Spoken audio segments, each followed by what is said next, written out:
Jom rib sua sasanusa nak kulo kru dengan nafsya ba dan video ni. Hello everybody, welcome to Asian Hope's first podcast. I'm here, I'm the host Benedict.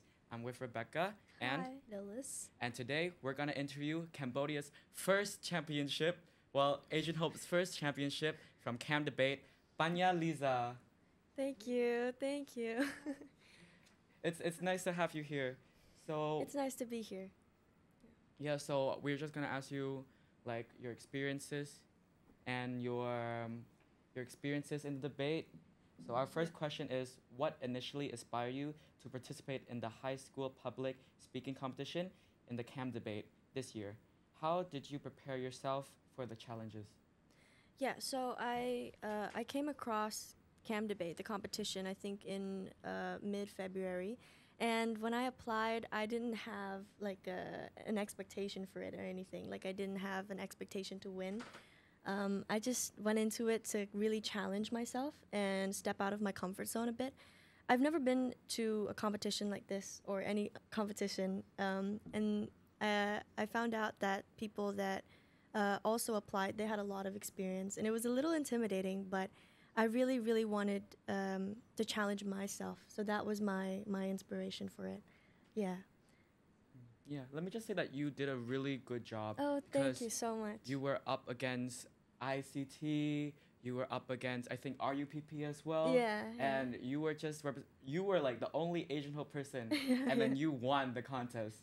So give yourself a pat on the back. Oh, and thank I'm you gonna so applaud much. you for that. Thank you so much. That means a lot. Yeah, thank you. So our second question is, can you walk us through your experience during the competition from the initial stages of entering the competition to the announcement of your victory? So like, were there any unexpected challenges you faced along the way or? Yeah, so the competition had 5 rounds. First was audition, elimination, and then quarterfinal, semifinals, and then the finals.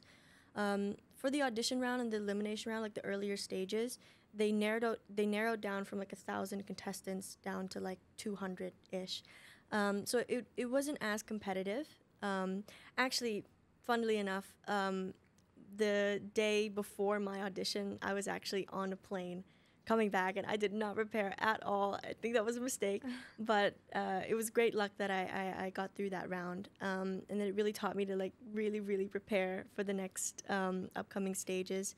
Yeah, I think the most intense round was semifinal because there were 10 contestants and they narrowed it down to 2. Usually it's like you take 50% and then the 50% wouldn't get through, but that was like 10 to 2. Very, very intense. And my opponent that also was selected, one of the 2, she's really capable as well. So it was so much pressure. But yeah, the semifinal round, it really taught me a lot for preparation for the final round. And it was actually the first time that we got to hear other contestants. So yeah, I really knew like, oh, okay, like here's how I place in the ranking. Yeah. That's amazing. Like, thinking about it, right? If you weren't super prepared for your competition, like what do you think would happen anyway? So yeah, I think if I didn't prepare well, just like my abilities alone, it would not carry me. Like I think that's what I learned, that preparation is 70% of it. I truly believe so. Yeah, it really showed us that sometimes it's our effort that matters a lot also. Yeah, I agree with that. I really agree with that. Yeah. Oh, and also I'm wondering, public speaking can be really nerve-wracking and like being in front of thousands of people, and I wonder how you got through that. Yeah, so actually for the final round, just before I went on to speak, I was like about to throw up. I was so nervous. Like in my head, it wasn't like I wasn't as nervous, but my body was like rejecting it. Like I wanted to throw up. So on the stage, I was my opponent went first. Yeah, and I got the second. I went second. So I was sitting on the side of the stage, and I had to ask for water like immediately because I was about to throw up. I was so scared, but I calmed myself down, and I told myself to really, really have faith. For me personally, faith is such a big part in speaking in front of thousands of people, because I prepared, I prepared like weeks in advance. But then in that very moment, I felt like I wasn't in control anymore. Like, so I was so scared. I just sat myself down and I prayed. That was what got me to calm down, because now that like I needed to feel like I was in control again, and by praying I felt like I was taking back that control of not only the crowd but of the words that I was about to say. So yeah, I got onto that podium, and then my hands were shaking, but then I just kept telling myself to breathe and believe, and that was how I really calmed down. Yeah. Is there any advice you'd like to give to, the future generations of Asian Hope on like advice on like public speaking and stuff? Yeah. With public speaking, I think when you look at the people, and you count the sheer amount of people, the amount of eyes that's looking at you, the amount of ears that's listening to you, I think it's so easy to get lost in it and then just completely freeze. I've seen other contestants just freeze when they see so many people look at them, but what you must remember is that in that moment, it's all down to you. You have all these people, but they don't have the upper hand in that moment. It's you, and the power is in your hands. So that's what really helped me. Yeah. So, yeah, congratulations again. But Thank you so much. with this achievement, do you think, how does this achievement affect your personal life or your school life? Yeah. Are you more confident, or how did this achievement improve your approach on public speaking? Yeah. So I think academically, it's a milestone. Of course. Yeah. I've never been in an academic competition like this, and I don't think our school has done this before either. So I think it's a big milestone, and I'm so grateful to be sharing my experience right now. But for personal, like a personal milestone, it's really big for me and my family. My mom was telling me that she, as a child, would have loved an opportunity like this, and that's what really hit home for me, because I said this in my speech. It was a part of my speech. It was a line. It says, "Youths, you are not just fulfilling your own dreams, but the dreams of many who have come before you."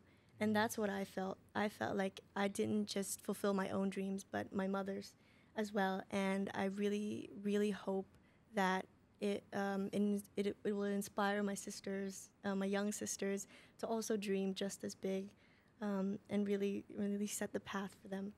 Yeah. That Yeah. that hit hard. I was about to cry. I was like, ooh. But Yeah.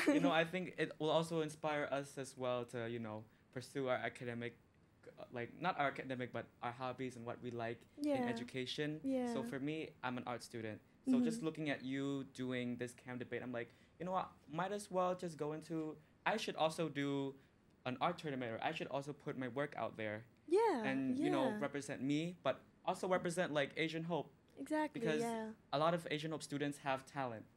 For you, it's debate. For other people, it's speaking, it's video games, or maybe like me, art, and a lot of talents as well. A lot of Yeah. white talents. Yeah. Yeah. I think this really shows that, well, your story may have a really big impact on all the dreamers out there. Oh. Maybe one day we'll. No, I think every day is a step towards our dreams. So you think Yeah. it's I always think the so. little steps that counts along the Yeah. way. Yeah. Exactly. So, lastly, what advice would you offer to other students who are considering participating in public speaking competitions, or who may feel hesitant to step out of their comfort zone and share their voices? Yeah, I think it's really normal to feel hesitant, especially if it's the first time that you're entering something like this. I was hesitant too, but I think above all, it is it's about progress. And like you said, it's the little steps that you take. And if you never take this first step, then the following steps, they would never happen. So I would just say just this one small step. It starts with the application form, right? And after that, it's the attending training sessions and the following rounds. But you must take that first step. And I'm beyond grateful that I took mine, because it got me to where I am now, and I'm so grateful. Yeah. Looking back at your life, what do you think influenced you to be like, to be able to debate so well and like form your thoughts so well and so on? Honestly, I think my family played such a big role in that. My parents are so supportive of me, especially in this competition. My dad would drive me around every day. Like, it didn't matter what time. He would take the time out of his day to do that. And my mom would just spend sleepless nights practicing with me. So I think when the people that you surround yourself with give value to academics and value to challenging yourself, you really gain a love for it. And I think it's so important to surround yourself with people who are like-minded and who really want to see the best in you. Yeah. And all of this paid off, right? Because it paid off. after you big won, time. what's the prize? What's the prize? Yeah. What's the prize that Yeah, you won yeah, from yeah. this debate? I get a 2-week study tour in the United Kingdom, all Ooh. expenses paid. Yeah, it's pretty good. Nice. Pretty good. Yeah. Yeah. So yeah, Pag, I think thank you so much for being here. Thank you so much for having Enjoy me. your trip to the UK. Thank I you. think with your family as well. No, just Okay, me. so just enjoy me. your vacation to the UK. I hope you Yeah. enjoy it. Thank you so much for talking with us. And Thank you so much guys. for having me. Yeah. Thank you guys for watching our podcast, the first ever podcast. If you like this podcast, stay tuned because there'll be more. Bye-bye. Bye. Bye.